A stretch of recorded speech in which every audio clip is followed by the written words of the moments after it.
Okay, welcome everyone. Glad you could join me here today.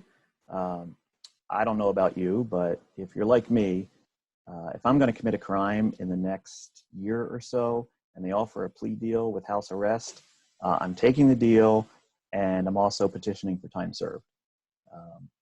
Because I think a lot of you are probably like me, you're a bit tired of being stuck at home already.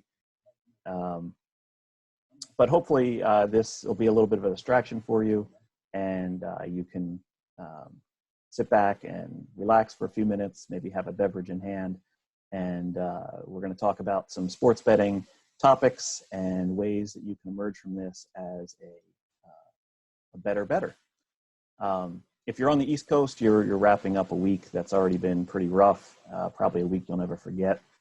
For those of you on the West Coast, you may still be pretending to work from home. That's cool. Keep on doing it. For those of you joining from Europe, cheers. It's Friday night, and I bet you didn't expect you'd be spending your Friday night this way. In fact, none of us did, because today would have been day 2 of the NCAA tournament. And quite frankly, nobody expected to be right here, right now, least of all me. But let's enjoy our time together for what we have. So I decided to drop my veil of anonymity somewhat for this webinar. And if you'll notice behind me is a place that many of you will be familiar with. It's the sports book at Bellagio. In fact, let me switch the screen here briefly, and you can get a better view of it.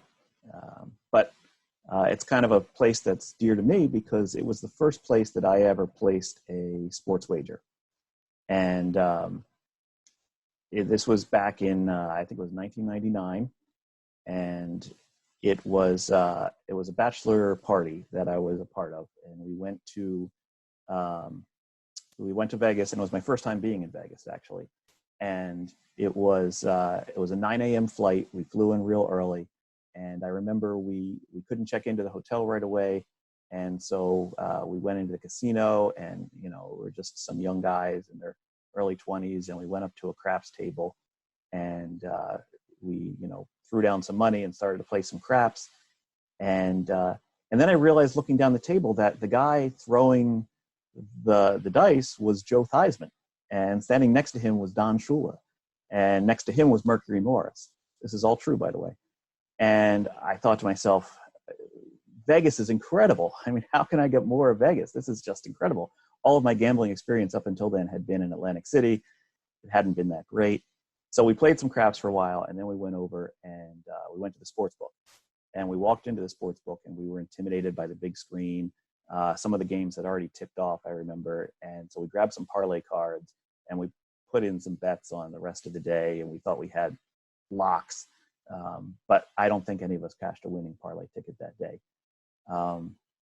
But I do remember sitting in those plush leather chairs at the Bellagio Sportsbook, looking up at the big screens. They were just projection screens back then. You could still get drinks just by showing you had active bets going on. And I remember thinking, this is the best thing in the world.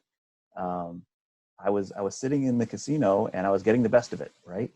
So I came away from that trip from Vegas with this desire to find a way to sustain that feeling, and maybe even turn the tables on the house and let them pay me to enjoy myself in their casino.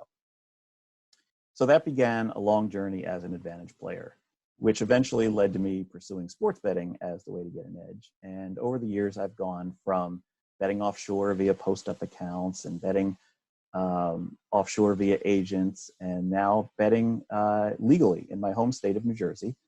And one of the main advantages I've always found with getting the edge on sports is that I could do it largely from home. And additionally, the sports schedule never stopped. Almost every day of the week, there's some significant sporting event to analyze or wager on. That is until now. And now the lack of sports to watch and wager on is probably a big reason why you're joining me here right now. Like me, you're starved for some content, some stimulation, something to focus on during our collective downtime.